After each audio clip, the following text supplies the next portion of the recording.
Changing the language in the Deliveroo app is a straightforward process. Follow these steps to adjust your language settings easily.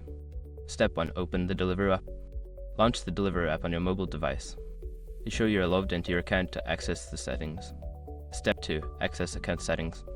Tap on the profile icon or the menu option, usually located in the top corner of the screen. Look for the account or settings option in the menu. Step 3. Find language settings. Scroll through the settings menu until you find the language option.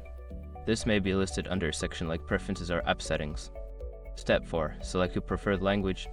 Tap on the language option to view the available languages. Choose your desired language from the list provided.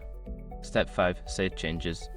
After selecting your preferred language, make sure to save the changes if prompted. The app may refresh to apply the new language setting. Now you can enjoy using the Deliveroo app in your preferred language. If you have any issues, consider checking the app's help section or contacting customer support.